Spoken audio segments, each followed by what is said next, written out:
Alô, amigos. Boa tarde a todos que nos assistem. Nosso canal aqui da Mi Brasil, nesse projeto novo que estamos iniciando hoje, sobre as obras da codificação na perspectiva da psicologia profunda da benfeitora Joana de Ângeles. É um projeto que há tempo nós queríamos desenvolver, né? E a ideia é justamente isso, né? Esse atual projeto visa fazer alguns recortes oferecidos pelos livros da codificação, mais especialmente o Livro dos Espíritos e o Evangelho segundo o Espiritismo, para a gente poder estabelecer uma relação com a proposta psicológica de Joana de Ângeles, ampliando as questões humanas, comportamentais, que tanto o Livro dos Espíritos como a benfeitora nos traz. E hoje, né, em especial aqui junto com o Alexandre, dando início à nossa atividade, nós vamos trabalhar o tema a imagem de Deus como centro organizador da psique. Então, é um tema bastante interessante, né? Central na obra de Joana de Ângeles, central também, de uma certa maneira, na proposta de Kardec. Então, damos a boa-vinda a todos. Alexandre, se tu quiser trazer uma boa-vinda e já iniciar aí o nosso debate, a palavra está contigo. Claro, Gelson, muito obrigado. Meus amigos, é uma alegria, uma grande satisfação estarmos aqui reunidos, eu, Gelson, e também os colegas que vão se adentrar nos próximos encontros, para esse novo curso aqui no canal da Mi Brasil, que desde 2020 já se tornou tradicional aos sábados, agora quinzenalmente, o Núcleo de Psicologia e Espiritismo, trazendo este olhar atento à obra de Joana de Ângeles. Então, como o Gelson nos trouxe, era um projeto antigo. Os aspectos psicológicos de Kardec, uma nova luz ao entendimento da codificação, com aquele olhar atento que Joana de Ângeles nos traz, a fim de sorver melhor os tesouros que estão presentes em Kardec, porque toda a fenomenologia, todos os resultados morais, todas as reflexões que os espíritos trazem na codificação acerca da vida maior, da vida espiritual, que inclusive abarca a vida na Terra, todos esses aspectos são recheados da mais profunda psicologia. Porque se nós somos seres transdimensionais, que sobrevivemos à morte, que reencarnamos, somos essas consciências extrafísicas, por ora vivendo uma experiência no corpo, conforme encontramos em O Livro dos Espíritos e nos demais livros da codificação. Essa é a experiência humana, na sua forma mais dilatada, e toda a experiência humana é uma experiência psicológica. Então, essa psicologia do espírito imortal, que nós vamos encontrar na codificação, ela não poderia começar de outra forma, senão justamente com aquilo que Kardec vem nos trazer quando ele pergunta aos espíritos: que é Deus? E a partir daí, uma série de conceitos vão se estruturando acerca dessa noção de uma consciência divina, e que nós vamos encontrar propriamente na questão 621 do Livro dos Espíritos, quando os espíritos já estão ali discorrendo um pouco sobre a lei de Deus, e Kardec vai perguntar, então, poxa, mas nós temos então que seguir a lei de Deus, a evolução se dá através da observação da lei de Deus? Então ele pergunta, mas onde está escrita essa lei? Onde está escrita a lei de Deus? E os espíritos respondem, na consciência.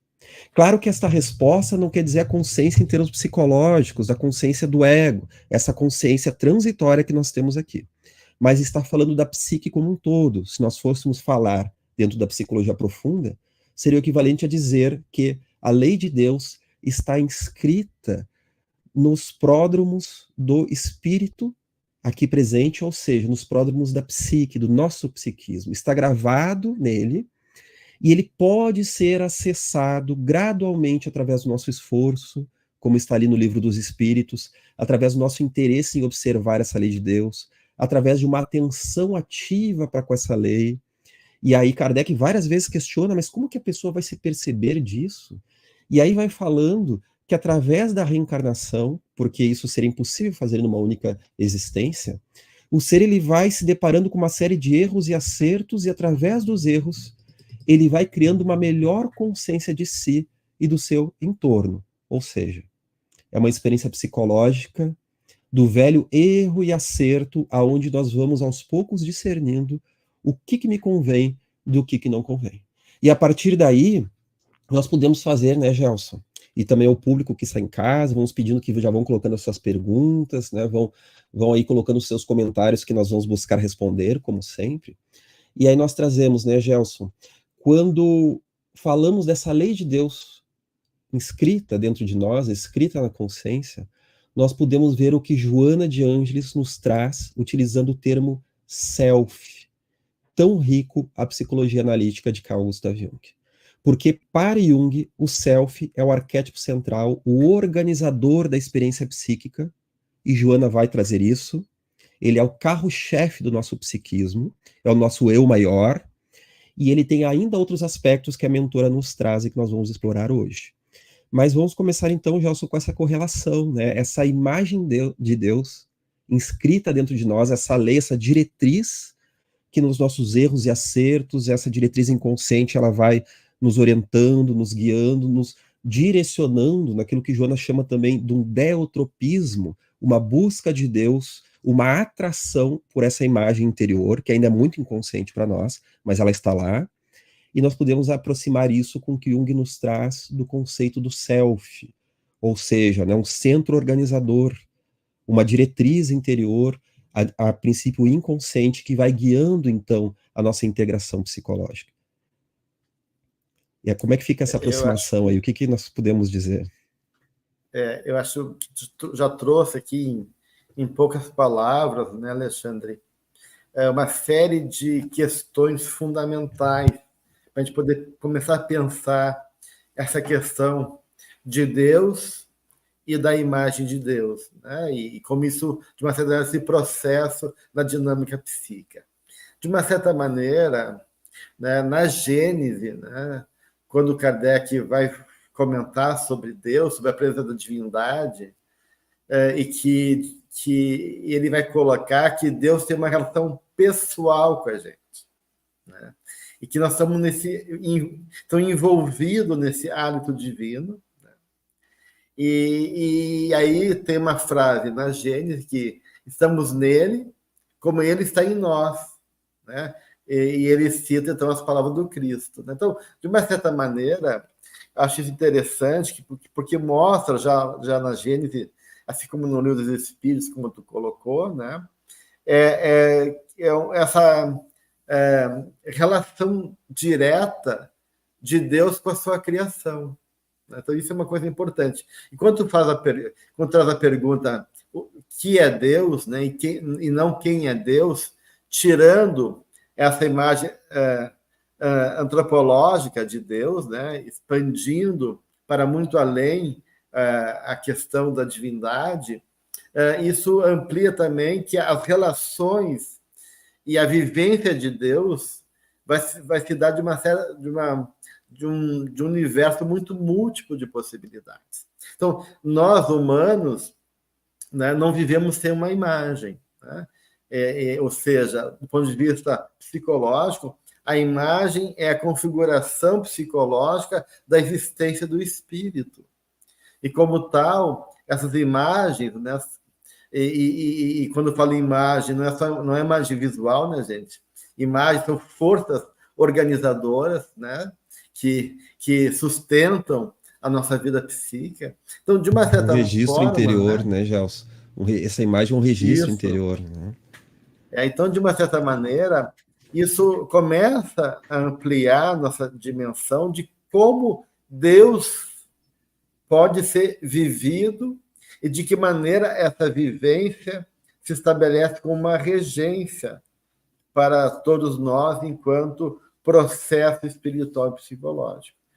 E aí, só para complementar e seguir adiante, né, no Filhos de Deus, né, Joana começa o livro falando que tem um capítulo chamado Deus em Ti. E ela começa com uma frase bastante provocativa que diz: Deus te necessita. reside no teu mundo íntimo e não o conhece. Então, Joana vai trazer, né, que a partir disso que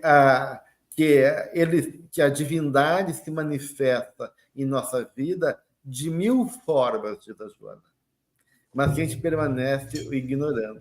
E ela vai trabalhando nesse capítulo, né, dizendo justamente que a presença dele nos envolve e se exterioriza a partir de nós, né?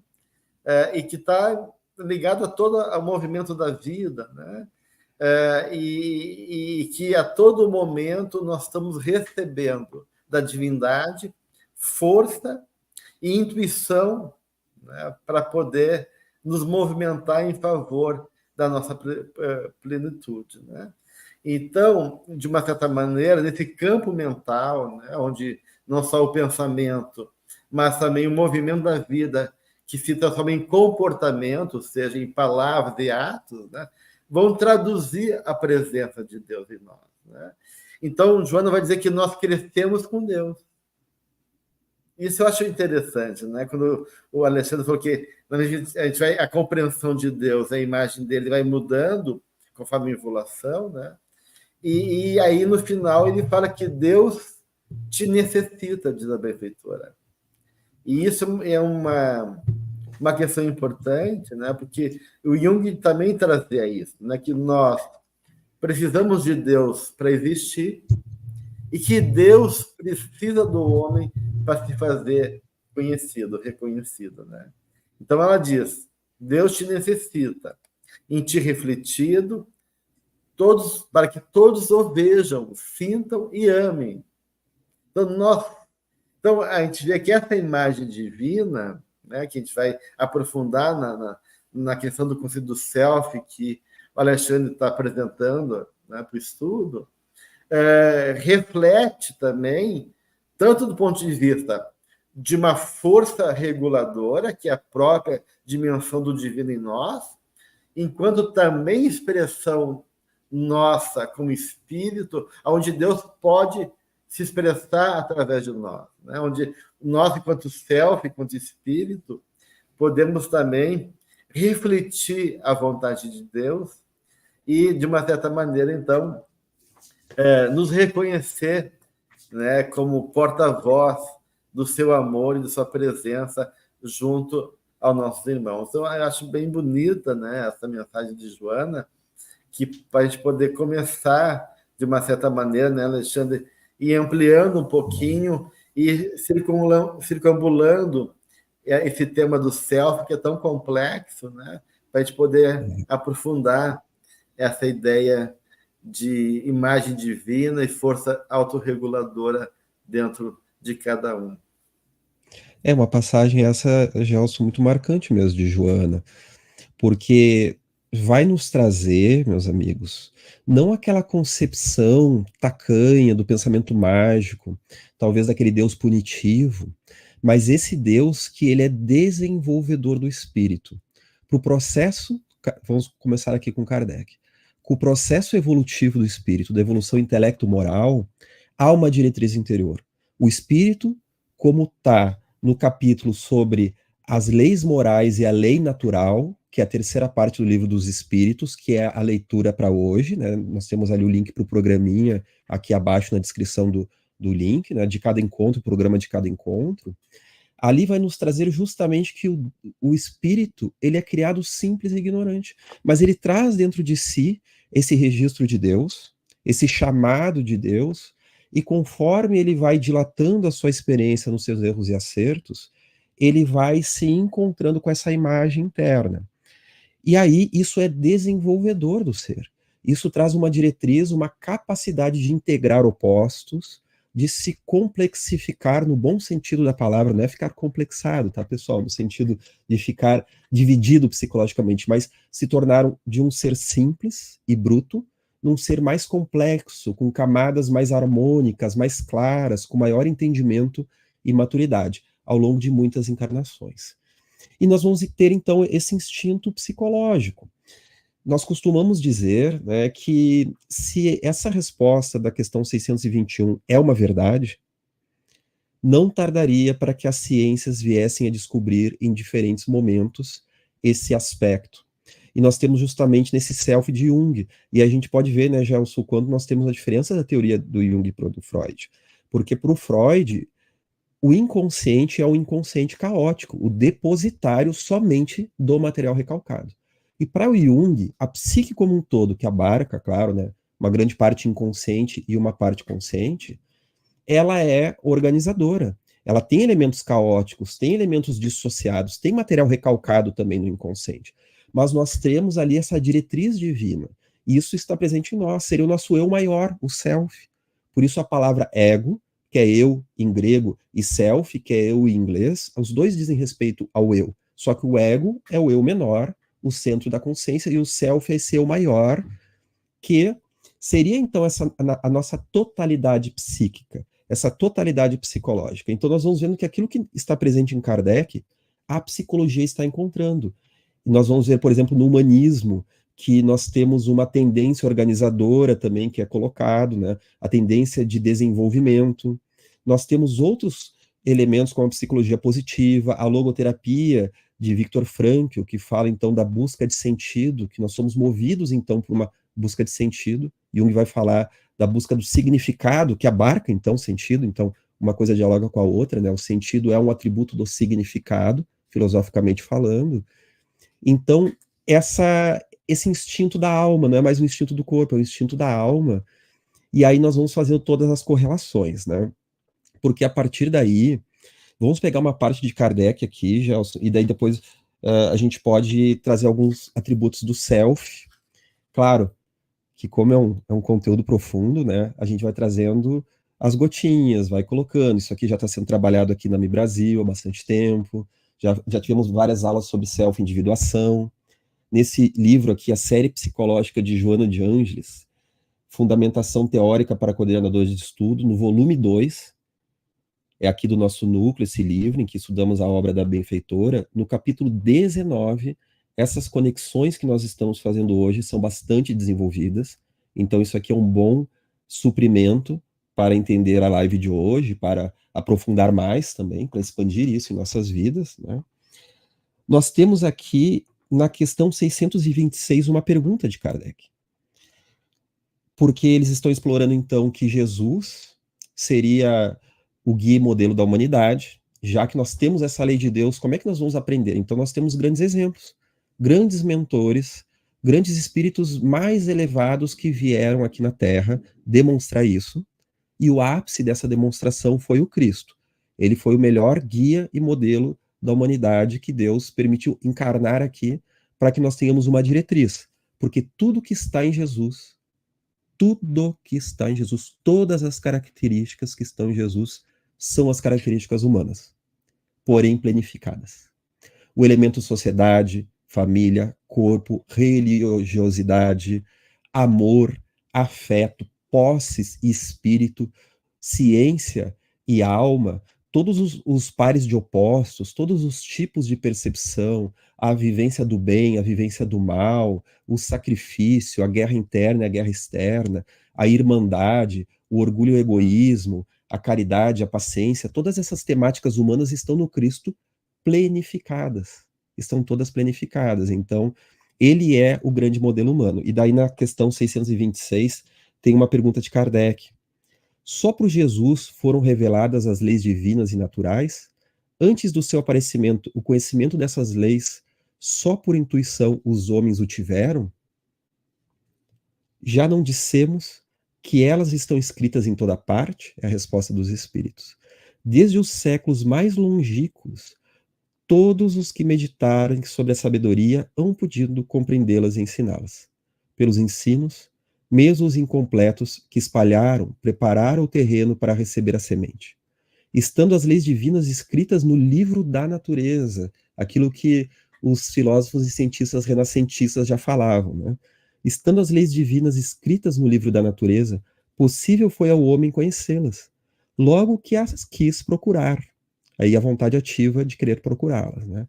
Por isso é que os preceitos que consagram foram, desde todos os tempos, proclamados pelos homens de bem. E também por isso é que os elementos delas se encontram, se bem que incompletos ou adulterados pela ignorância, claro, né, se encontram na doutrina moral de todos os povos saídos da barbárie.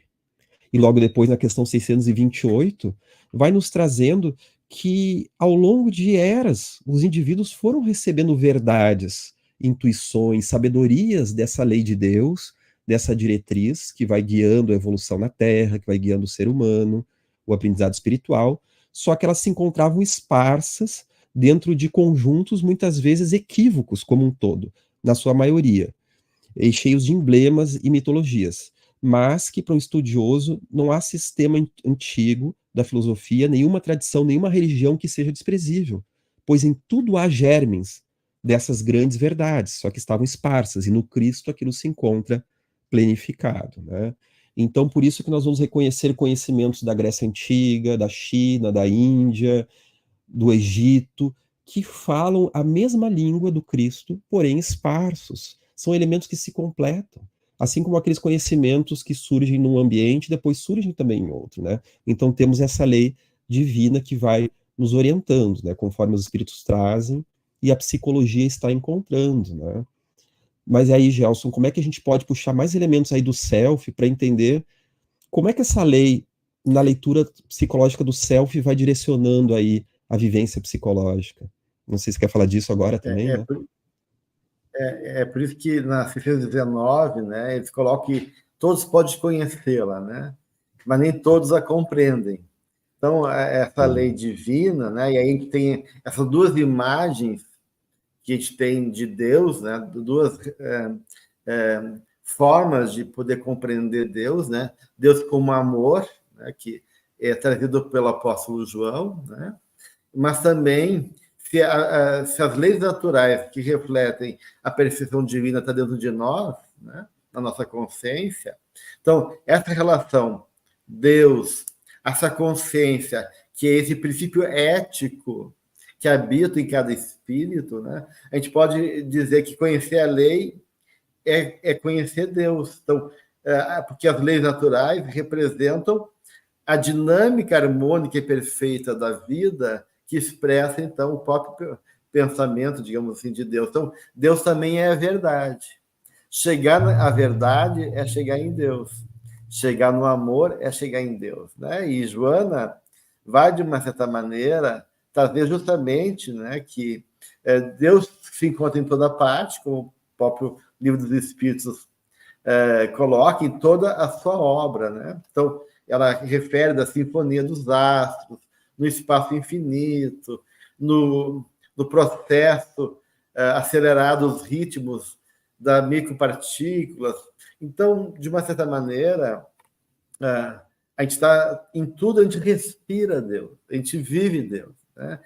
Só que Joana coloca, né, que em cada época da humanidade, né, conforme o momento histórico espiritual de cada fase, né, da nossa evolução, a nossa compreensão, como diz o Livro dos Espíritos, de Deus muda, né? Todos nós podemos reconhecer, né? Mas compreender, né? Seja a nossa capacidade de perceber e entender essa presença divina vai se dilatando, né? Na medida que a gente vai evoluindo. Por isso que há várias revelações, né? A primeira revelação, a segunda revelação, a terceira revelação, porque cada revelação reflete um momento da consciência e da evolução humana e trazendo daí também uma imagem de Deus, né? Uma imagem de self e uma imagem de Deus, né? Até chegar realmente a uma condição de compreender, né? E dizer como Jesus dizia, eu, Pai, somos um só, né? Então, a gente pode pensar aí nessa ideia que o self de um lado, a própria essência do espírito, né? O espírito como um ser, né? Gerador de todos os processos da vida psíquica, onde o ego é uma faceta do self, né? E o self, né? Como nós somos filhos de Deus, e a criatividade, a inteligência e o amor reflete a divindade como parte da nossa filiação, né? Esse self também é representado, né, como um arquétipo da totalidade, né, que é o espírito, mas também um arquétipo autorregulador do processo evolutivo. E aí a gente pode pensar, então, o self como a imago Dei, a imagem de Deus, né, numa conquista da Joana, né, da unidade, né, que não isola o indivíduo, né, mas que favorece o intercâmbio e uma comunhão, né, para, num processo de superação do ego, chegar tanto à plenitude individual, como também nesse estágio, né, de comunhão espiritual com o cosmos, com a natureza e com a própria humanidade. Né? O que ele vale dizer, né, Gelson, que o nosso instinto da alma faz com que, no fundo, nós ansiemos não só essa união com Deus, mas como uma planificação do nosso ser, o desejo da própria totalidade, o desejo também, uma aspiração secreta de que tudo que nós é potencialidade se planifique, se vivifique, deixe de ser conflituado. Então nós temos aptidões para muitas coisas, não que a gente vai fazer tudo numa vida só, mas nós temos aptidões artísticas, religiosas, estéticas, filosóficas, familiares, e às vezes nós não entendemos como é que a gente pode unir as coisas. Então nós temos uma brutalidade e uma paciência, e uma rouba da outra, e nós não entendemos como daqui a pouco a paciência pode ser o potencializador de uma força que não é mais agressividade, como essa força pode fazer com que a paciência também não seja fraqueza. Então essas coisas vão se unindo. Nós temos uma vontade de nos tornar nós mesmos e diferir do todo, mas nós também temos uma vontade de se integrar no todo, na sociedade. Tem hora que uma coisa rouba da outra.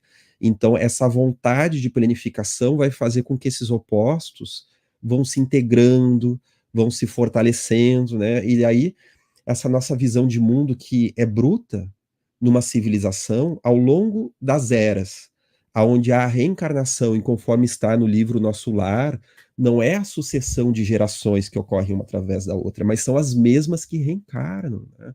Nós somos os nossos tataravós reencarnados. Então, através da reencarnação, nós vamos nos dilatando e continuando numa vida o que a gente não aprendeu em outra. As grandes comunidades espirituais também vão deixando essa brutalidade e vão trocando a nossa imagem de Deus, como tu falou, né? Então, lá no Antigo Testamento, era aquela visão do Deus punitivo. A partir do Cristo é o Deus de amor, o que ainda não se completou, porque nós estamos ainda borbulhando dentro de nós esse amor. Ele já marcou a sociedade, porque a sociedade de hoje é muito mais pacífica e já há muito mais humanismo.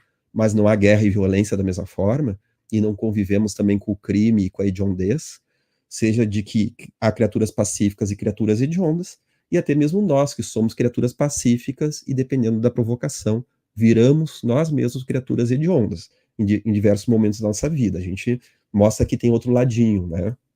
Então, nós ainda estamos maturando essa visão, essa nova visão que o Cristo veio nos trazer, né?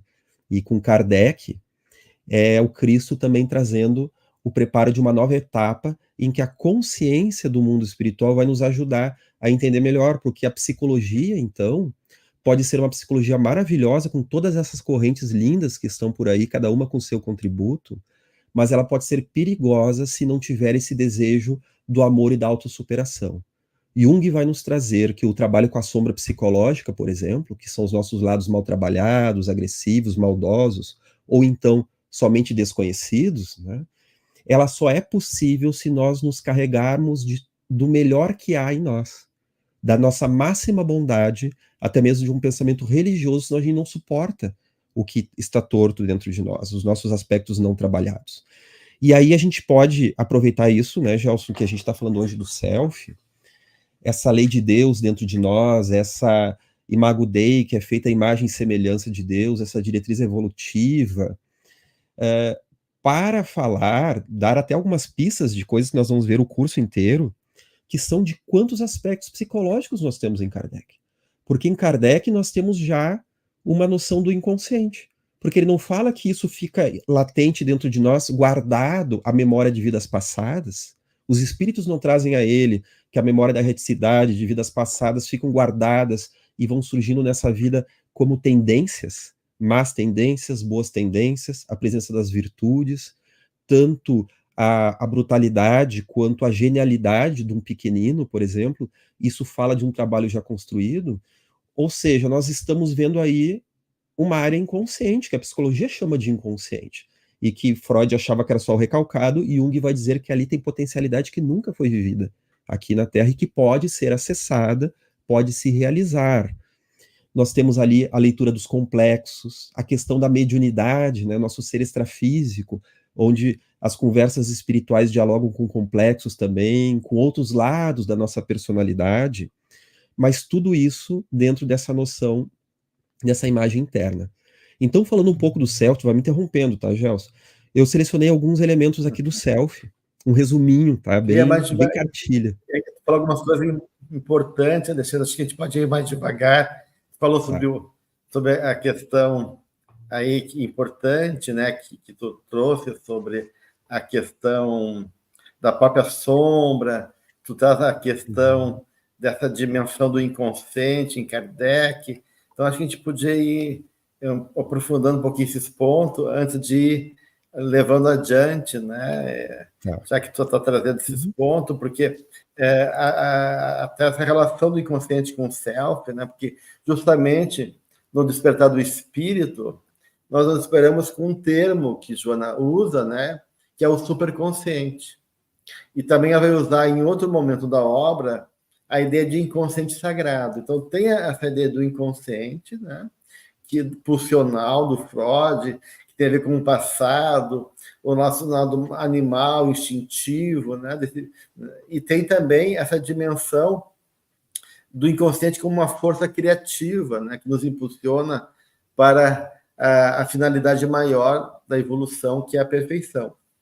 Então, a Joana de Anjos vai estabelecer o tanto inconsciente sagrado ou superconsciente, né, como equivalente ao self. Então existe um inconsciente superior, diz a benfeitora, né, e que é como uma área nobre do ser, onde estabelece, né, de uma certa maneira, justamente os paradigmas orientadores do processo da evolução. Isso são palavras da Joana de Ângeles, ou seja, né, é ali nesse inconsciente sagrado que se dá o fulcro da inspiração divina, né? Então, é como se nós, a todo momento, estivéssemos ligados com o psiquismo cósmico, né? Recebendo as forças específicas para que a gente possa ir desenvolvendo as nossas condições intelecto-morais, como diz a benfeitora, assim como a afetividade e todas as expressões da alma, né, nos vários campos do comportamento humano. Então, a gente vê essa ideia do inconsciente que Kardec traz, né, e que Joana vai aprimorando, né, de uma certa forma, né, e estabelecendo esse processo todo. Mas então existe tanto os embates da vida, né, que vão desafiando o espírito para acordar e despertar, né, como também essa força interna da gente, né, da própria presença divina que nos impulsiona também em favor a retornar a Deus conscientemente, né, num trabalho conosco mesmo. Então, isso é um ponto que eu gostaria de salientar quando tu traz a ideia do inconsciente, né, Alexandre? E outro ponto que tu trouxe também é a questão do desejo, né? Só um comentário super consciente. O público espírita sabe onde já viu isso pela primeira vez, não?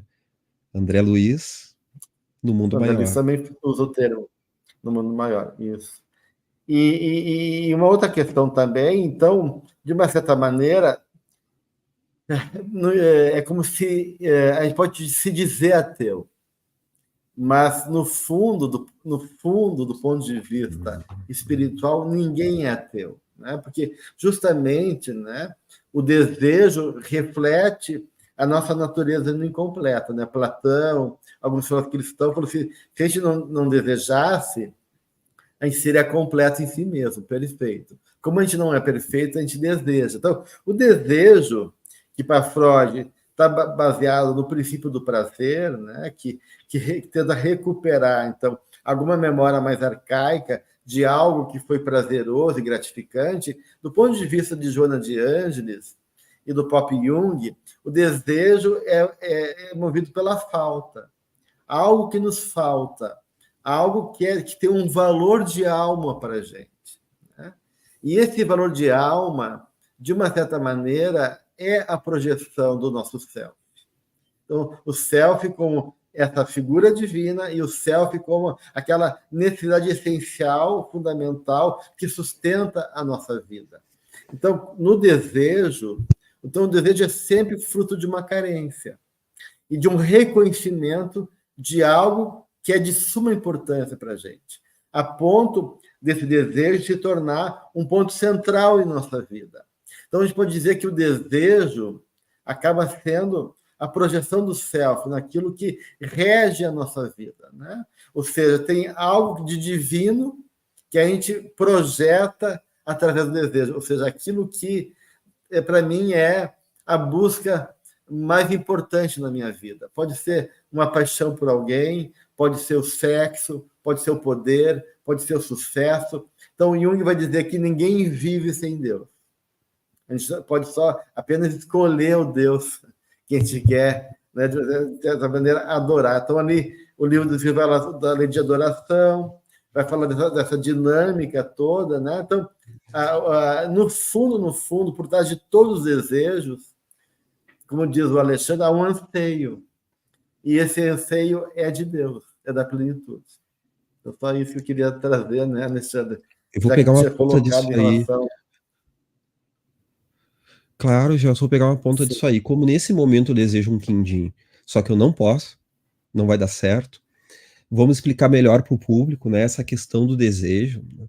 Porque alguém pode colocar assim, poxa, mas às vezes nós temos desejos tão destrutivos por coisas que nos fazem mal, ou coisas boas no contexto errado, e aquilo passa a ser assim um desejo muito destrutivo. Tem pessoas que são totalmente escravas dos desejos, desses anseios, e são grandes desejosos e que vivem como se bebesse água do mar, que nunca nada está bom.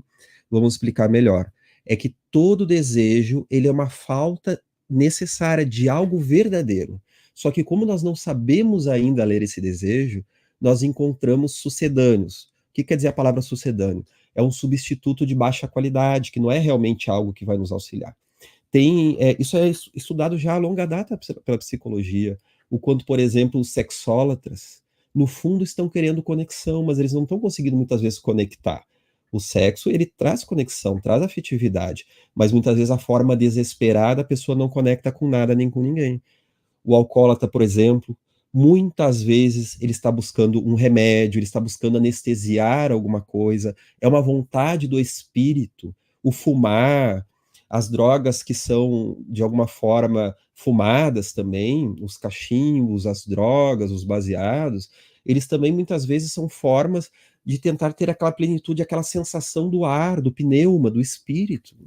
Então, às vezes a pessoa até está buscando algo essencial, mas a sua busca é desesperada e não está conseguindo ter suportabilidade do próprio processo, as ferramentas da paciência, da compreensão e da transcendência, e muito focados no eu, fazem uma busca desesperada daí, né? Então, realmente, mas no fundo, o que o Gelson está trazendo, tem esse self que vai nos trazer, até mesmo através do padecimento, nós não adoecemos de qualquer forma. E aí eu lembro, né, Gelson, aquilo lá do André Luiz, que é muito presente no livro Missionários da Luz, toda aquela programática da reencarnação, em que muitas vezes o espírito está preparando a próxima vida, já tendo em vias os padecimentos que ele tem que passar, em vias de um ganho psicológico e espiritual maior. Então tem pessoas que decidem por ter um tumor na tireoide ou hipotireoidismo, por exemplo, para não darem certo diante do espelho e quebrar algumas ilusões da vaidade. Alguns porque tem que quebrar a vaidade, outros que já nem precisam disso, mas eles não querem perder tempo. Então a pessoa pede para vir manca de uma perna, porque sabe que ou naquela padecimento, naquela doença, naquela dificuldade psicológica, orgânica ou até mesmo social, vai ser uma forma da vida direcionar ela para ver temáticas que não estão ainda bem equilibradas no seu processo evolutivo. Algumas já estão equilibradas, outras ainda nem tanto.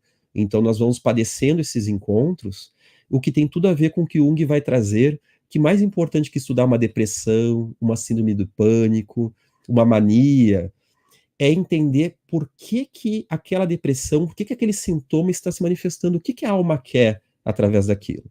Ou seja, ter uma diretriz interna, tem aí um acréscimo, que mais importante muitas vezes do que curar a depressão, é encontrar o tesouro que a pessoa está buscando naquela depressão. Que tipo de trava ela está precisando ter naquela gagueira que ela tem que ter para colher outras questões e que daí vai curando essa dor interior, talvez pode ser uma vaidade, uma arrogância, uma criticidade, ela vai poder curar depois o sintoma que na verdade é secundário, o sintoma da gagueira, né? Então para o espírita isso é bem presente. Né? Para o espírita isso é bem compreensível não só através de André Luiz, mas porque justamente quando Kardec traz o inconsciente, ele traz 1 ano antes de Freud. Só que é 1 ano antes de Freud nascer, tá, pessoal? Não foi antes de Freud trazer a noção do inconsciente. Então, Kardec traz isso justamente quando o Freud está se preparando para a sua vida na Terra. Mas diga aí, Gelson. Não é, a gente vê, né, assim como a imagem de Deus, ela vai mudando, né, e vai saindo dessa visão antropocêntrica e também literal, o desejo, né, quanto mais literal, mais projetado fora, mais representa ainda a nossa imaturidade, né? Então, quanto mais imaturo nós fomos de compreender a realidade que se passa, né, nesse processo dinâmico, mais a gente vai ser prisioneiro de imagens literais. Então, a Joana fala lá no Jesus e Atualidade, né, da nossa imaturidade espiritual.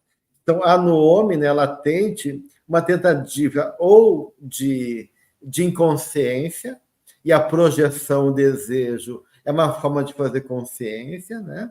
E também o mecanismo de fuga da responsabilidade, que tende a transferir para fora, né, os insucessos da nossa vida.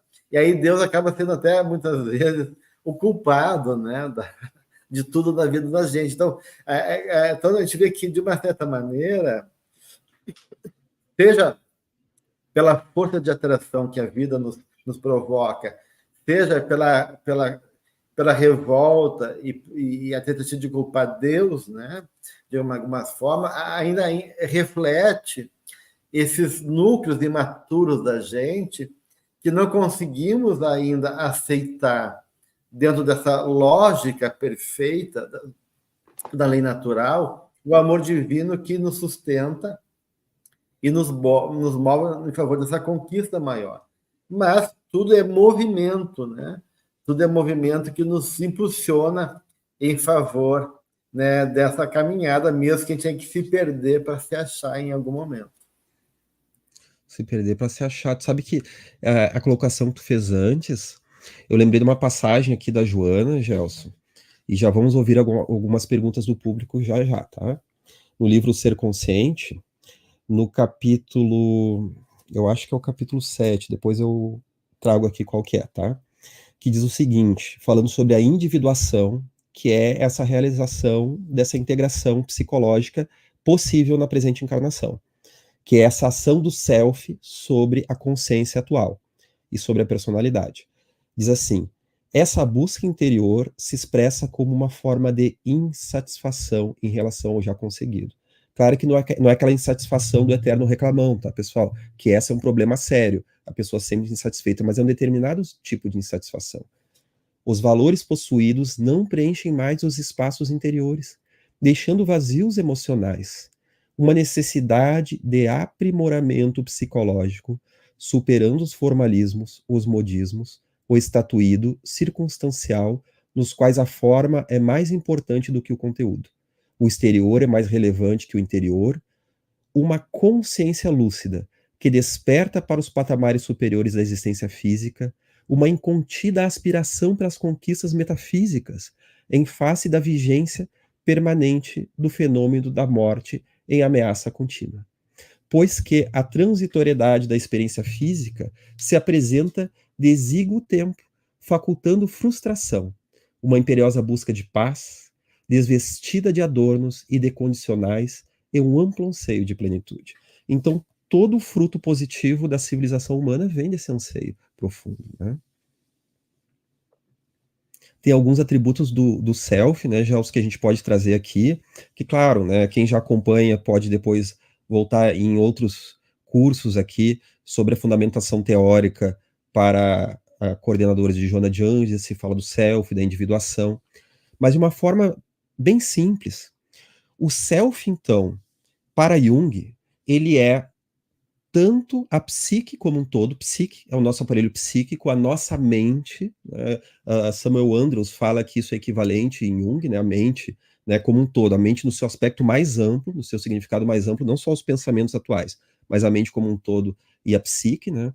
Então o self é a psique como um todo e ao mesmo tempo é o seu núcleo organizador, é esse princípio que ainda está em germen, como uma semente para se realizar dentro de nós. Essa semente, ela vai nos gerar transcendência, conforme nós nos conectamos intuitivamente com esse nosso lado, esse eu maior, vai nos gerar transcendência, a integração, a unificação. Então, temos 4 palavras aqui que são equivalentes, né? Integração dos lados opostos, uma unificação do nosso ser, então a gente deixa de ser um ser espaço, meio quebradito, nós temos um lado que não combina com o outro, aos poucos isso vai combinando ao longo de muitas vidas, como também na atual, na nossa individuação atual. Totalidade e unidade, integração, unificação, totalidade e unidade. Ao mesmo tempo vai trazer organização, ele vai organizar a experiência psicológica, ele é um guia interior do nosso processo pessoal. Então, a pessoa que está aos poucos ouvindo essa voz interna é como se tivesse um guia junto de si. Claro que agora não estamos falando da experiência mediúnica do guia espiritual, que claro que vai aproveitar essa deixa, né, pessoal? Vai aproveitar essa nossa conexão interior, mas agora estamos falando desse guia em nós mesmos, né? Ele vai trazer também, sempre que necessário, uma compensação aos disparates do nosso eu consciente, ou seja, de repente o Alexandre acha que tem que atropelar as pessoas na fala, que tem que se impor, que tem que daqui a pouco tratar os outros com rispidez, e não é isso que é necessário. Daí parece que o meu self, ele vai me confrontar com sintomas, com conflitos, com travamentos psicológicos, para compensar esse desequilíbrio do nosso eu. É como um carro que sai da pista e o self vai puxando para o outro lado. É uma compensação, uma complementação, inclusive, vai ajudar a reconciliar áreas dentro de nós, reconciliar aspectos da nossa vida. Ele age como um instinto psíquico que vai gerar sempre uma autorregulação, ele vai sempre direcionar o nosso eu para um equilíbrio possível, tá, pessoal? Ninguém está falando aqui em perfeição nessa presente encarnação. Estamos falando de um equilíbrio que é possível para o nosso ser. Claro que o que a gente não conseguir nessa encarnação, muita coisa vão se dar ao longo de muitas encarnações. E uma coisa interessante, Gelson, dessas características, é que Jung traz que essa relação do ego com o self é aperceptiva, é uma intuição, é uma sensação, não é algo claro, né? O que combina com o que os espíritos trazem a Kardec, que no nosso nível espiritual, nós não vemos a Deus diretamente, mas nós temos um registro dele dentro de nós. Nós o intuímos, nós o sentimos, mas nós não o percebemos claramente, apenas o espírito puro assim o consegue. E olha que interessante, Jung já trazia que o self também, o ego, o nosso eu aqui presente, o Alexandre aqui, nessa experiência, fazendo essa live, que não está na sua plena consciência do seu espírito total, eu não consigo ver esse meu espírito total, eu não percebo ele diretamente. Mas, ao longo da vida, eu vou tendo sensações, eu vou tendo intuições que vão me dizendo: olha aqui, Alexandre, tem muito mais aqui nessa experiência divina, nessa experiência de vida, e na experiência de ti mesmo, que está disponível, que está te chamando para algo maior, né? Então, não sei se fica claro dessa forma, não sei se quer complementar, Gelson, essa colocação. Né, eu acho que isso pode vir no encontro da questão da Elisângela, né? Que pede para a gente comentar a relação da ideia de sermos criados à imagem e semelhança de Deus, com o reconhecimento dele pelo ser consciente em sua trajetória evolutiva. Então, eu acho que quando a gente fala do atributo do self, né, a gente está falando justamente dessa características que diz respeito, né, à noção de sermos criados à imagem e semelhança de Deus, ou seja, né, nós somos seres criativos, co-criadores do universo. Então, Deus é o ser, né, a causa primária de todas as coisas, está lá no Livro dos Espíritos. Então, Deus nunca para, está sempre criando, ele é força criadora e permanente da vida, do universo, e, de uma certa maneira, a gente não sabe o mistério disso, né? Ele quer se relacionar, né, conosco, né? Então ele nos criou com essa capacidade de termos consciência, né, como filho dele. Então, de uma certa maneira, é da natureza divina essa dimensão relacional, compartilhada e amorosa, né? Então, ele nos deu a liberdade, né? Então, nós somos seres criativos, amorosos também, né? De uma certa maneira.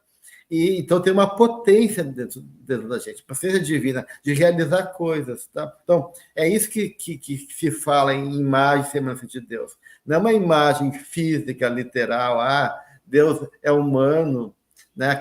Não, é uma imagem quanto uma imagem psicológica, uma imagem quanto características e qualidades que nós carregamos como marca do divino em nós por sermos filhos de Deus. Então, nós trazemos a verdade dentro de nós, a lei divina está dentro de nós, nós trazemos a capacidade criativa de poder se superar, de transformar e de cooperar com o universo.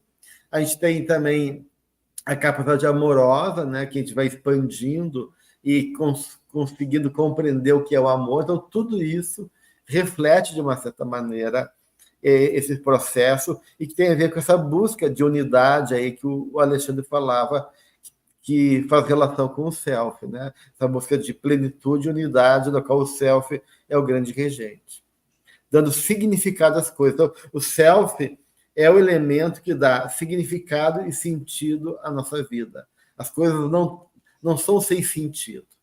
Há um movimento onde as coisas tomam um lugar de um significado, seja das coisas que represento para nós, seja eu também, enquanto um papel no drama da criação.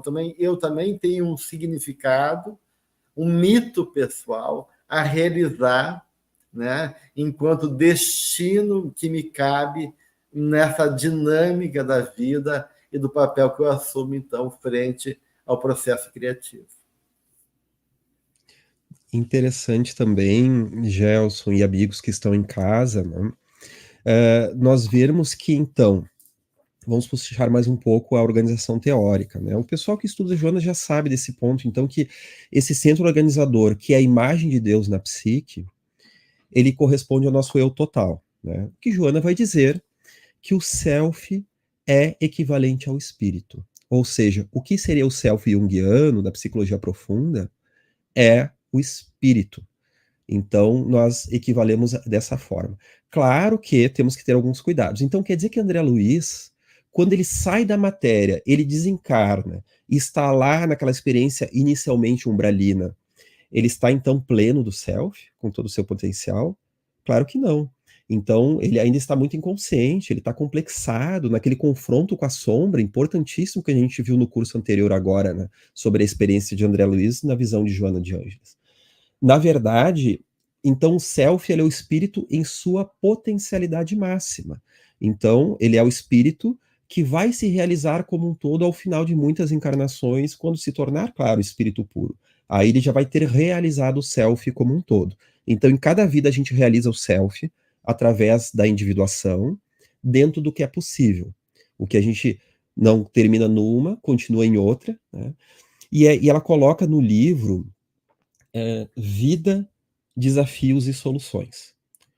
Algo bem interessante, né? Porque tanto o Vida, Desafios e Soluções, o Triunfo Pessoal e o Despertar do Espírito são bem interessantes para fazer essa equiparação teórica do self ao espírito, né?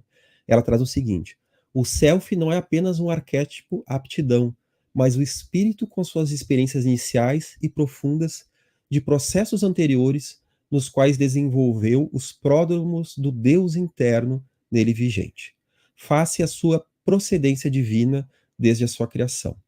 É natural, portanto, que possua heranças, atavismos, reminiscências, inconsciente coletivo e pessoal, face ao largo trânsito do seu psiquismo no processo evolutivo ao largo dos milênios.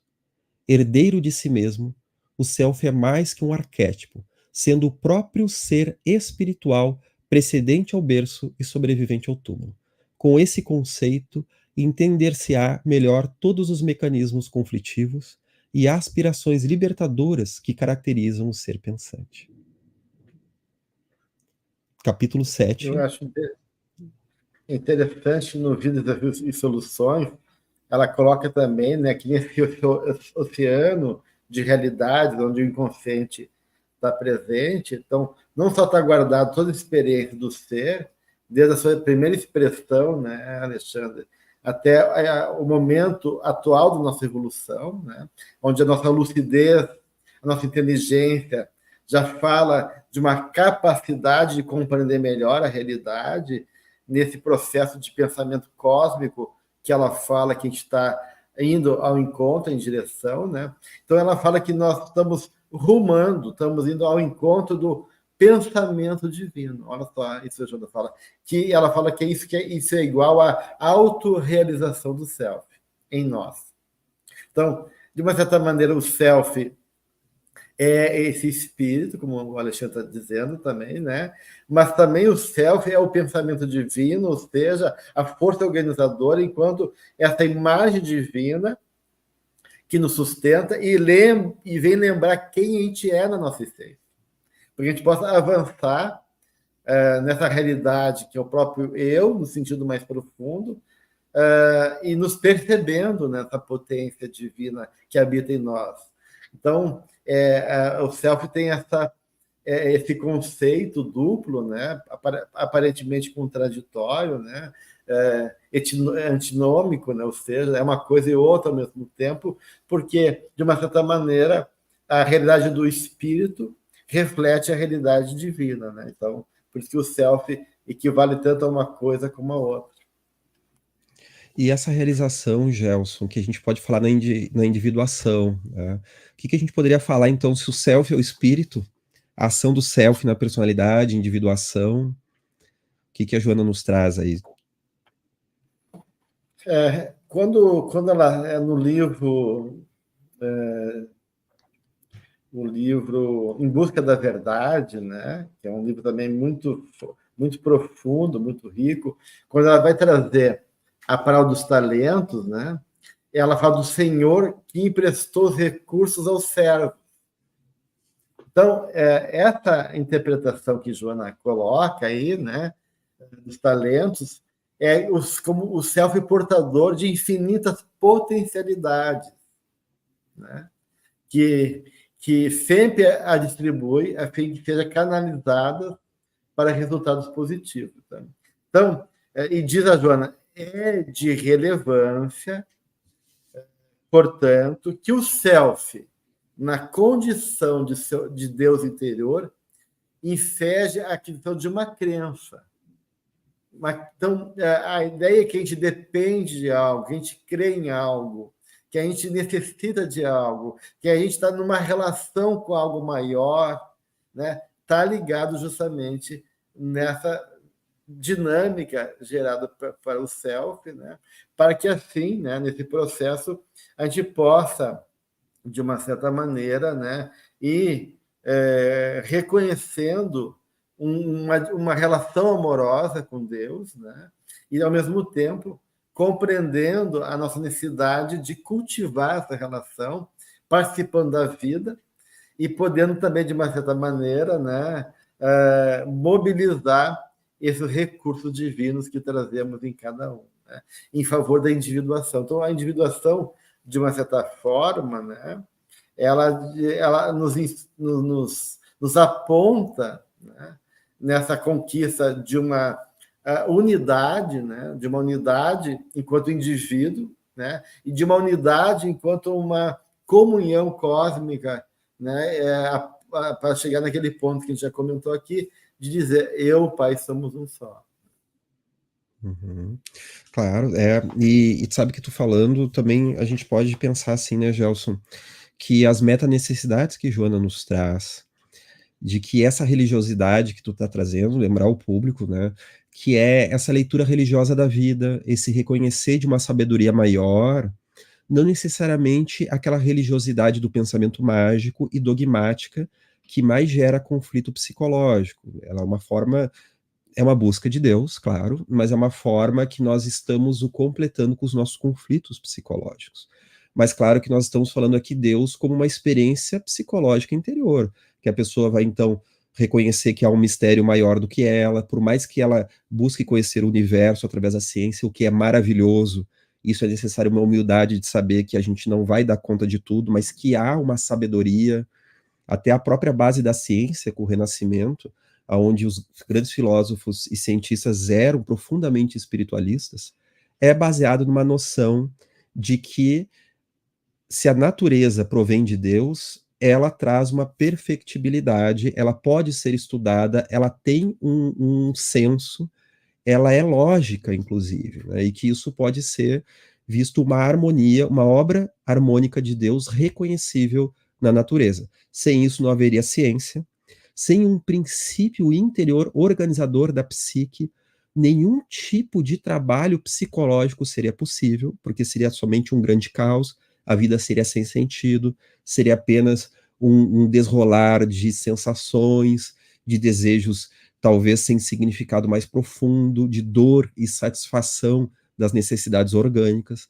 não haveria sentido algum, não haveria integração da humanidade, civilização, filosofia, ciência e arte, porque nós temos então esse psiquismo que vai nos guiando devido a essa organização. E Joana vai falar das metanecessidades, que são necessidades de autossuperar-se, do amor, da paciência, do perdão, no seu sentido mais amplo, como superações de si mesmos, como resoluções de conflito, aonde todos os outros princípios da vaidade, do egoísmo, do orgulho, da guerra, da aquisição, do superar o outro, essas necessidades mais inferiores, elas vão sendo equilibradas, elas vão deixando de ter um papel central, porque elas têm um papel apenas momentâneo, para que possam ser relidas, reeditadas em forças maiores, porque a pessoa que consegue adquirir o perdão, a paciência, a sabedoria dentro daquilo que nos é possível, ela vai então ter que lutar com essas forças, ela vai então ter que encontrar resoluções pessoais. E é aí que nós temos uma outra palavra de ouro da psicologia, que é essa individuação, que é a integração da personalidade e da capacidade de se relacionar. Joana vai nos dizer o seguinte, que a psique humana que se constrói como resultado dos símbolos universais existentes dilata-se na individuação, que aguarda ser alcançada por todos os seres pensantes. Por outro lado, olha só como ela coloca, tá? Meta da reencarnação, a conquista do si, e si com S maior, falando do self, né? A conquista do si, a elevação do espírito, pairando sobre os destroços das experiências malogradas, transformadas em edificações de paz. Então, a individuação ela não deixa de ser a meta da reencarnação. Mas Kardec já não nos falava que a meta da reencarnação é a evolução do espírito no aspecto intelecto e moral, e aqui Joana vai falar da individuação, é que uma coisa concorre para a outra, né? Individuação, conforme Jung nos traz, não é necessariamente evolução espiritual. São duas coisas paralelas. Mas conforme a gente integra a nossa personalidade, isso vai permitir a evolução do espírito. Então nós teríamos aí, nessa individuação, essa ferramenta que vai permitir essa evolução. E quando ela diz assim, que a psique humana se dilata na individuação, o que é se dilatar? Quer dizer que nós temos ali em germe aquela possibilidade, ela se dilata, ela se expande, ela se realiza. Será que nós poderíamos dizer que nós trazemos então um desejo de dilatação do nosso ser, de uma versão maior de nós mesmos, mas não maior no sentido do mundo, né? Mais poderoso, mais potente, mais chamativo, mas maior no sentido de desenvolvido, de mais pleno, mais realizado, às vezes até se dá com uma carapaça, com uma capa até mais simples, né? Às vezes na vida do indivíduo, ele até às vezes é menor para a sociedade, mas ele está mais pleno, ele está mais cheio de si, mas cheio do Espírito. Temos perguntas aqui também, né? Eu acho que a gente pode explicar agora nas questões, né, Alexandre? Que Uhum. tem muito elementos interessantes que o público tem trazido, né? A gente pode agora focar mais nas questões das pessoas, né? A Carmélia ali, ela pergunta, né? O Isso. que fazer com o desejo sem nomeação? Eu acho é uma questão importante, né, Carmélia? Quanto mais inconsciente a gente for de nós mesmos, quanto mais inconsciente a gente for das nossas necessidades, mais esse desejo também é inconsciente e sem nomeação. Então, o Jung diz, é terrível cair nas mãos do Deus vivo.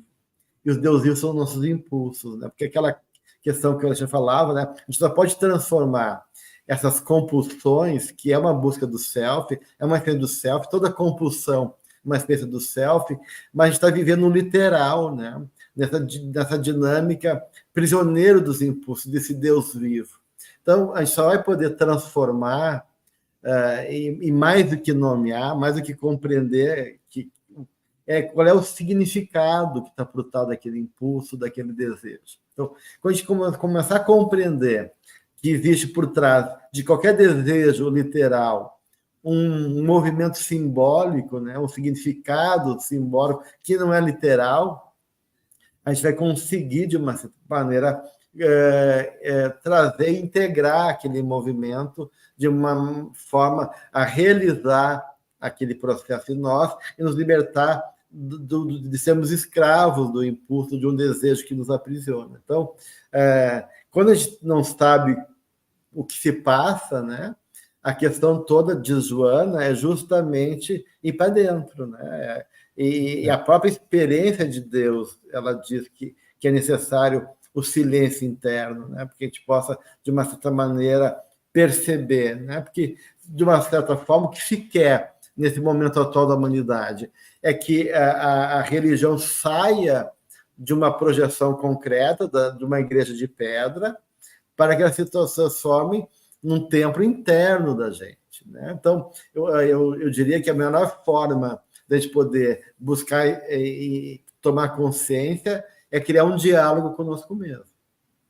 Que Vida impulso é interior. esse? Que anseio é esse? Né? E podendo ir aos pouquinhos, claro, é um processo, né? E encontrando caminhos aí na nomeação e entendimento desse significado. E como muitas vezes está Sim, difícil esses momentos para o diálogo interior na vida corrida de hoje em dia, né? Mas se faz necessário essa interiorização, esse ir para dentro, né? O Leon Denis ele fala do problema do ser, do destino e da dor, que é no silêncio íntimo que se dão as grandes realizações. É ali onde nós ouvimos Deus. Ele fala, né, que a correria do mundo atual, do excesso de informações, só que ele falou isso em 1909, né? Então, o que pensa ele dos dias atuais? Então, realmente, para que nós possamos fazer, mesmo que nós nos equivoquemos, tá, pessoal? Quando o Gelson nos diz assim que é nesse mundo interno que nós vamos sentindo, é também nesse testar na vida de realizações, porque Joana vai nos falar que a encarnação é o mergulho do self no mundo de realizações. É nesse testar que nós vamos também aprendendo, diferindo, discernindo o bem do mal. Gerar consciência e individuar é também, então, fazer diferenciação. O que me cabe e o que não cabe. Como o apóstolo Paulo já dizia, muito posso, mas nem tudo me é lícito. Então, nessa experiência, nós vamos errar muito também, mas nós vamos aprender tanto com o erro quanto com o acerto. E aí nós vamos discernindo, e que é uma proposta maravilhosa. Isso quer dizer, meus amigos, que todos nós temos uma essência divina, que todos nós somos perfectíveis, que até mesmo o ser mais hediondo que ora nós podemos odiar, ao longo dessa vida, ou então de múltiplas encarnações, um dia será um ser de luz. Um dia ele estará fazendo exatamente a cura do mal que ele faz. Então, tudo que já é bom no ser humano atual vai estar mais dilatado no futuro. E tudo que é equívoco, um dia será acerto, será virtude. A Joana Aqui, reforça isso, né? Quando ela diz que os ruídos e tumultos desviam o pensamento, né? dessa conexão com o que é essencial, com o que é divino, e dos objetivos de comunhão com a divindade, né? O exercício desse trabalho, né, de autorreflexão, é justamente isso que o Alexandre diz, esse mergulho no mundo íntimo. E a Joana fala que dentro de nós se encontra mensagens sublimes de sabedoria, que constituem alimentos básicos que sustentam a nossa vida, né? Então, essa verdade está dentro de nós, Deus está dentro de nós. Então, poder se ouvir, se perceber, se amar, se reconhecer nesse lugar, né, especial, também é um exercício, né, de transformação e dessa experiência de self tão necessário para a nossa vida. A Carmélia também coloca assim, Gelson, usando a metáfora do próprio morrer e nascer da natureza, ela vai trazer um elemento simbólico bem junguiano. Catábase e anábase, ou seja, catábase a descida às profundezas e anábase, que é quando volta, quando o ser então desce às profundezas do si mesmo, isso é um simbolismo, tá, pessoal, para a experiência psicológica, e ele retorna então já com alguma outra resolução, com outro produto, com uma outra percepção de si. Como realizar um movimento de saída do mundo dos mortos, vivos mortos, com segurança do ponto de vista psíquico. Então, como sair dessa conexão com o que seria no sentido junguiano psicológico? O mundo dos mortos ele é muito amplo. Ele pode falar de tudo que é subjetivo, sutil e que precisa resolução. Como ele diz que Friedrich Nietzsche, ele dialogou com os mortos, ele ouviu o chamado dos mortos, mas ele não trouxe uma resolução adequada. Ele trouxe a pergunta essencial, né? Ele falou da morte de Deus, ele traduziu o anseio dos mortos, mas ele não encontrou um equilíbrio. Então, Jung vai dizer que se a gente não consegue ir ao mundo dos mortos e voltar, nós nos perdemos nas forças do inconsciente. Isso é simbólico, tá? Isso quer dizer o mergulhar nas profundezas do si mesmo. Não está falando necessariamente da experiência mediúnica, que também tem esse aspecto, né? Porque ao falar com os mortos, como está no livro dos médiuns e no céu e inferno, nós vamos encontrar toda a problemática humana do lado de lá, com as mesmas questões, as mesmas angústias. E às vezes nós precisamos equilibrar dentro de nós o que esses desencarnados à nossa volta também não estão sabendo e esperam a nossa renúncia. Mas então, como fazer isso com segurança? Autoconhecimento, reflexão, reconhecer essa força divina dentro de si mesmo, porque tem momentos que nós vamos gritar de desespero frente aos conflitos do mundo e os nossos conflitos interiores. Mas a partir do momento em que nós nos seguramos nessa noção de que tudo que nós passamos tem um sentido, tem um significado, conforme o Livro dos Espíritos nos traz, isso dá sentido à existência. Viktor Frankl nos fala, então, do sentido como algo libertador e saudável, como ele viu no campo de concentração.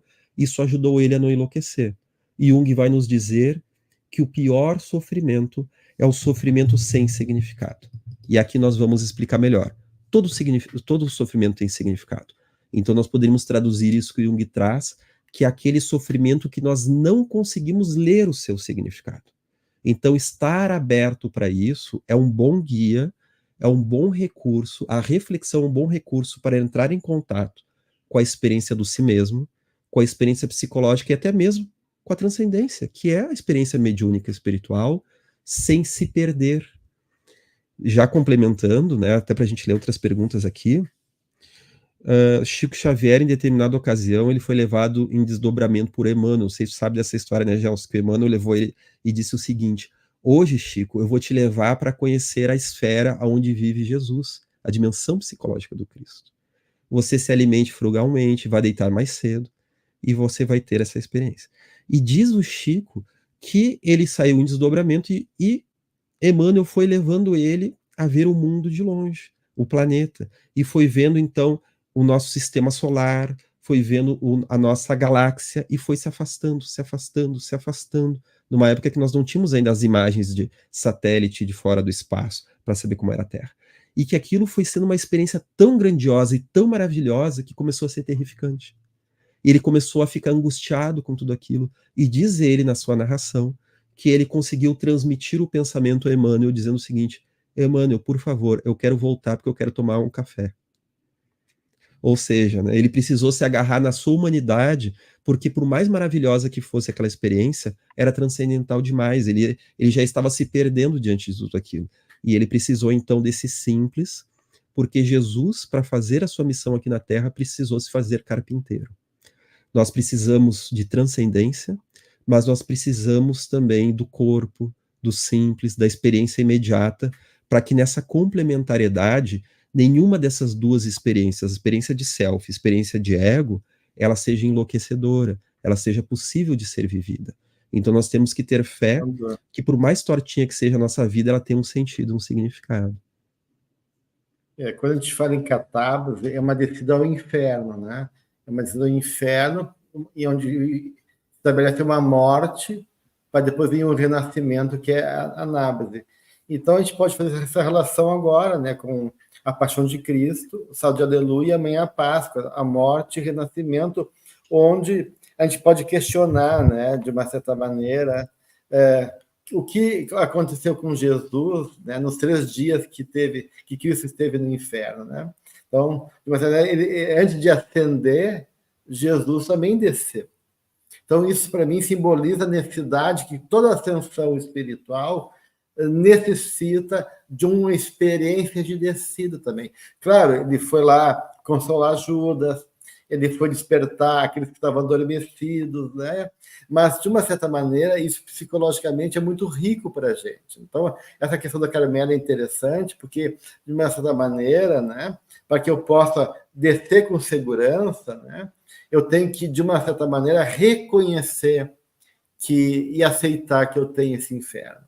E acolher, acima de tudo. Então, para nós já concluir, então, o processo para suportar essa descida e poder realmente ser transformadora passa por uma compreensão, esse processo de autoconhecimento, e uma compreensão que passa absolutamente, como diz a benfeitora, por um processo de auto-perdão e aceitação da nossa sombra, né? Então, enquanto a gente não se reconciliar com o nosso mundo interno, né, inferior, quando a gente não descer, não acolher, não reconhecer, não aceitar nossa pequenez, não tem como haver processo de subida.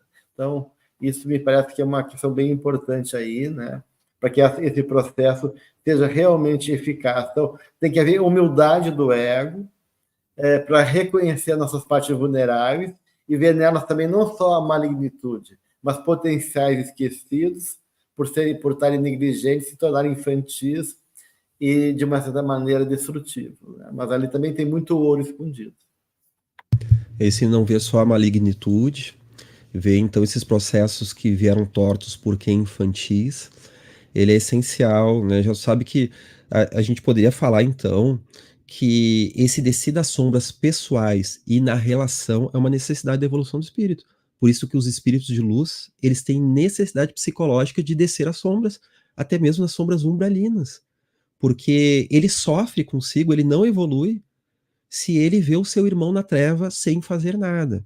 Então, assim que ele pode, assim que ele se capacita para isso, esses espíritos superiores, eles pedem, eles oram, como o Bezerra de Menezes, podia ter ido já às esferas superiores, depois da sua última encarnação, ele pediu para ficar na Terra, porque tem ainda muitas almas queridas aqui.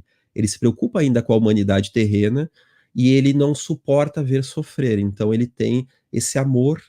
Então, trabalhar com a própria sombra requer muito amor, e quando a gente faz isso, a gente reconhece que o outro, mesmo quando tomado pela sombra, ele também é amável, ele também pode ser compreendido. Olha que interessante, porque daí essa luz não é uma luz hipócrita. A luz verdadeira, ela acolhe, ela integra a sombra, né? Vamos para umas perguntas finais, nós temos mais 10 minutos, Gelson, para finalizar, não sei, quer Tem falar um do alguma coisa? Valdir. Isso. Valdir Pereira pergunta se o self é o espírito. Podemos dizer que o ego é a alma? Não, Valdir, só vamos bem rápido, né? Só para a gente poder avançando. O self é o espírito e a alma é o espírito encarnado. O ego é uma faceta do self, né? Que quando ele reencarna, ele precisa dessa consciência menor para poder ter uma identidade dentro do projeto reencarnatório dele. Então, o ego não é a alma, né? Mas o ego está vinculado à alma porque o ego, de uma certa maneira, reflete esse espírito que reencarnou e que precisa, de uma certa maneira, vestir uma roupagem, um papel. Então, há uma relação do ego com a alma, mas não pode dizer que é a mesma coisa. Boa. Vamos Tem também uma adiante, pergunta Alexandre. aqui do Otávio, né, o Otávio Mandrake, que faz um trabalho bem interessante sobre a Revista Espírita. Ele pergunta o seguinte: os espíritos consideram que podemos entrar no labirinto e não conseguimos sair se quisermos entender Deus mais do que a resposta da questão 1 do Livro dos Espíritos. A Que a integração gente falou ego-self... já, né, do, Oi? tu já falou sobre o efeito do próprio Chico, né? Isso. Acho que já está Claro, respondido, né? a integração ego-self se assemelha a esta consideração. Nós precisamos realmente ter esse pé no chão dentro do que nos é possível. O Jorge Silva A gente não nos pode traz a suportar pergunta. aquilo que é maior do que a gente, né? Isso. É. Vocês poderiam fazer uma correlação da condição do ser humano estando em uma condição na encarnação de um assassino e um homem boníssimo? Mas, e essa imagem de Deus em cada um, o self? Se o Carlos puder, o nosso querido protetor, anjo da guarda, Carlos Feitosa, está nos bastidores. Se puder botar as perguntas aqui na tela, Carlos, nós te agradecemos. Essa do Jorge Silva agora. Quer trazer aí, Gelson, a resposta? De uma certa maneira, né, Jorge? Como a gente já vem falando ao longo do encontro de hoje, né? O que moveu esse assassino? A gente não tem como julgar. A Joana diz que a gente nunca pode julgar uma pessoa. A gente pode julgar a situação.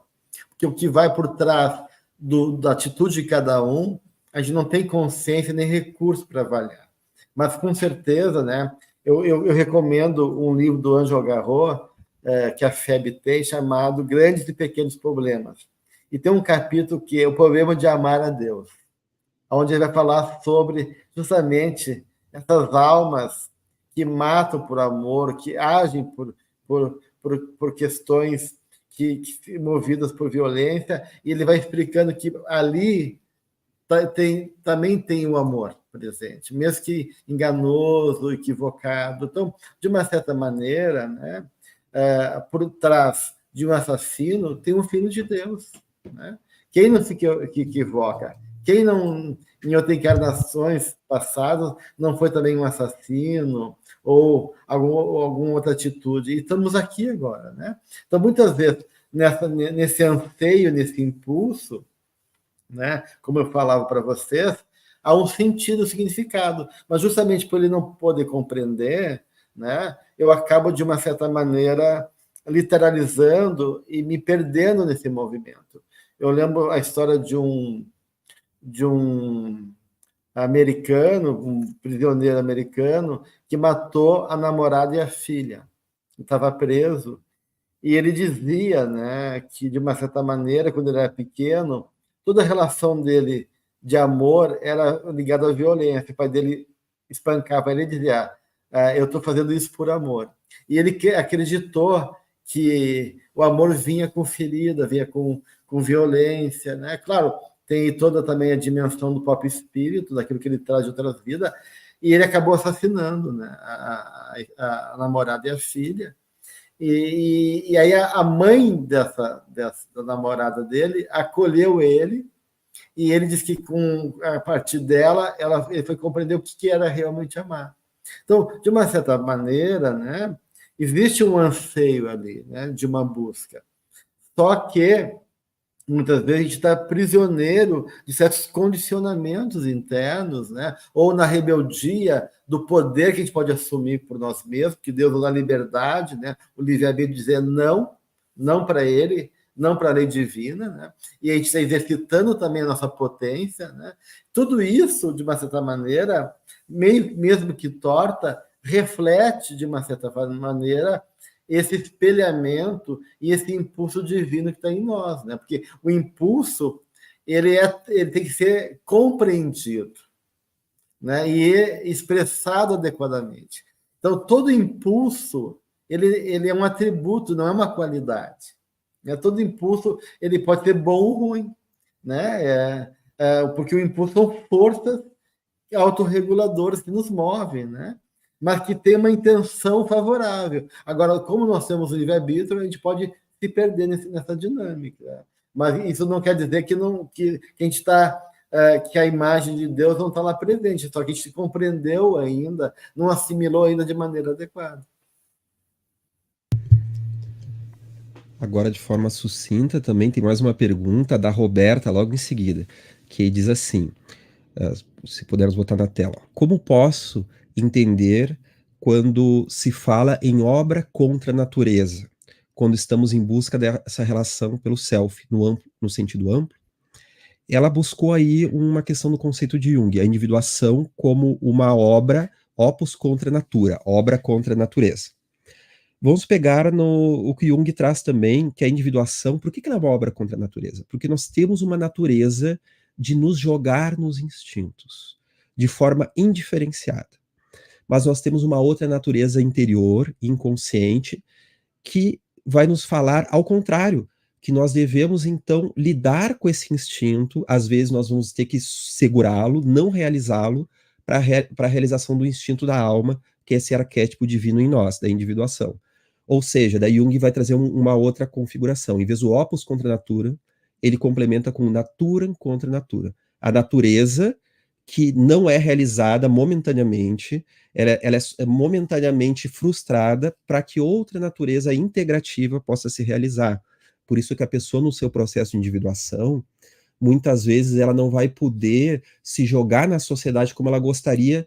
Ou seja, se ela se jogar para viver tudo que o homem e a mulher vivem hoje em dia, se a gente quiser fazer tudo que se faz, até pode ser divertido, pessoal. Isso está na nossa lei de livre-arbítrio. A gente tem essa escolha, a gente tem essa liberdade, mas vai haver uma grande frustração. Então a gente vai beber com todo mundo, vai dançar com todo mundo, vai transar com todo mundo, vai usar tudo que está na moda, e não que isso é certo ou que é errado, não é nada disso, tá? Mas que a nossa individualidade não vai se desenvolver nas temáticas que precisaria, porque vão ter experiências que eu não tenho que fazer só porque os outros fazem, que eu vou ter que, inclusive, me colocar contra algo da sociedade para buscar uma outra questão dentro de mim que ainda não está clara. Vou trazer um exemplo. Imagina que eu sou um senhor de escravos há 200 anos atrás. E daí é me ensinado, já desde o berço, que eu tenho que pegar a chibata e deitar no colo do coitado a chibata. Mas de repente tem algo em mim que diz assim: não, Alexandre, não é isso que tu quer. Mas o que eu quero é aceito na sociedade. Eu vou dizer isso pro padre, vou dizer isso pro pai, vou dizer pra mãe, vou dizer para todo mundo, e vão dizer assim: Alexandre, tu tá louco. Tu tem que mostrar que tu é o senhor do escravo. Mas tem algo em mim que ainda não tá claro, que me diz assim: não faz isso. Isso não está certo, não está legal. Ou seja, é da minha natureza simplesmente ceder à sociedade e usar da violência, mas existe uma outra natureza dentro de mim, e aí a lei de Deus dentro de nós, as meta-necessidades, me ajudando a uma outra realização. Não sei se tem alguma coisa aí, Gelson, a trazer sobre isso.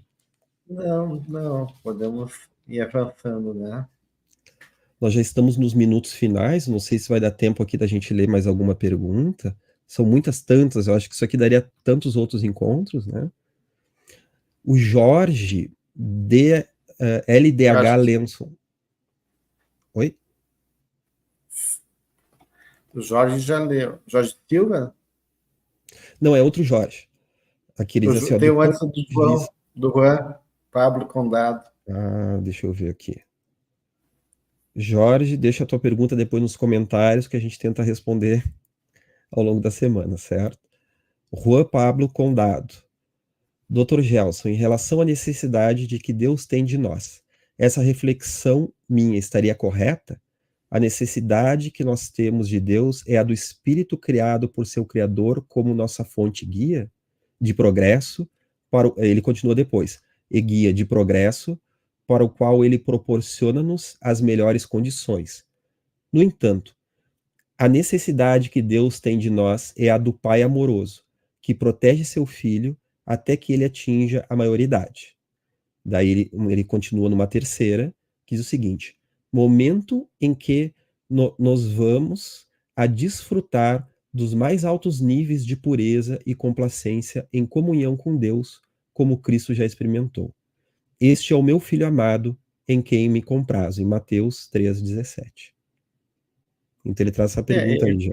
Na verdade, né, Juan, quando tu fala que a de Deus tem de nós, é do Pai amoroso que protege teu filho até que ele atinja a maioridade, não, essa é uma necessidade nossa, né, de ser protegido, né, e ser cuidado por Deus, né, na medida que a gente não tem condições e capacidade de se autogerir, né, de ter a nossa autonomia.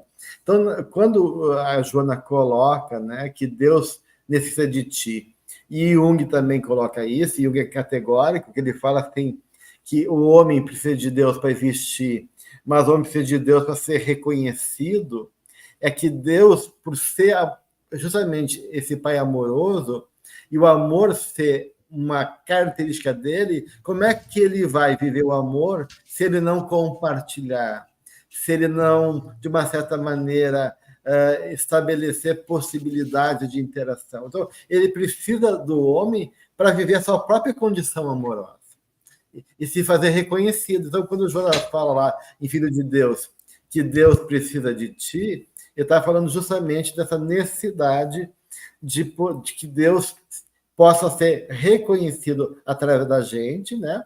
Ele compartilha como a sua obra conosco, nós somos co-criadores e expressamos então a vontade dele, e o homem, os outros, reconhecem Deus através da gente. Então, de uma certa maneira, é um tipo de espelhamento aí que Deus faz, né? E é onde nós somos esse papel de espelhar ele e, de uma certa maneira, expandir a sua condição amorosa, que é a sua marca, né? E que, de uma certa maneira, se faz nesse processo criativo, harmônico e belo, que é toda a obra dele. Então, seria isso. Nosso tempo já está esgotado, né? Muito bem, amigos. É uma alegria estar com vocês aqui. Lembrando então que essa é a nova empreitada do Núcleo de Psicologia e Espiritismo da Associação Médico Espírita do Brasil, em que nós vamos estar quinzenalmente aos sábados às 18 horas aqui no canal da AME Brasil, sempre em dupla, professores então do núcleo conversando com vocês, explorando a obra da mentora, que vai nos trazer então esse olhar profundo do ser psicológico no espírito imortal presente na codificação kardeciana. Convidamos vocês a ler o programa, sabendo então que o próximo encontro vai ser no dia 13 de abril, em que vai ser trabalhado o tema a influência dos espíritos em nossos pensamentos a partir dos registros do nosso perispírito. E vai ser em cima do capítulo 9 do Livro dos Espíritos, da intervenção dos espíritos no mundo corporal. Meus amigos, vamos finalizar não com as nossas palavras, mas com Joana, que no livro O Ser Consciente nos traz a seguinte colocação: a conquista do self é processo que se deve começar imediatamente, recorrendo-se às terapias próprias e simultaneamente aos recursos da oração, da meditação, das ações edificantes. Cada logro enseja a ambição de alcançar novo patamar que se torna um desafio atraente e estimulador.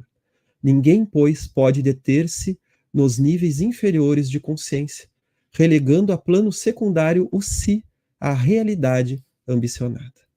Ou seja, ninguém pode deter-se nos níveis inferiores de consciência. Não vamos ficar na sombra de nós mesmos, meus amigos. Esse é o grande convite dos nossos corações, sabendo que todos nós somos consultores da nossa felicidade ou da nossa infelicidade, e está na nossa condição de espírito imortal superar as sombras da vida terrena sem odiá-la, compreendendo que é uma cirurgia moral dentro do nosso ser e que esse Deus, que é algo que estamos ainda tentando compreender, mas que é a realidade como um todo, é o Senhor da vida como um todo, é o Deus de amor, de consciência, de sabedoria, de onisciência e de onipresença, ele também pode ser conferido como uma ligação profunda que está presente dentro de nós. Por mais tacanho, por mais pequenino que estejamos sendo, nós temos essa semente divina, somos filhos do alto nessa experiência maravilhosa, e que os espíritos do alto, como Bezerra de Menezes, Joana de Ângeles, estão nos auxiliando nessa presente empreitada e ao longo de toda a nossa vida.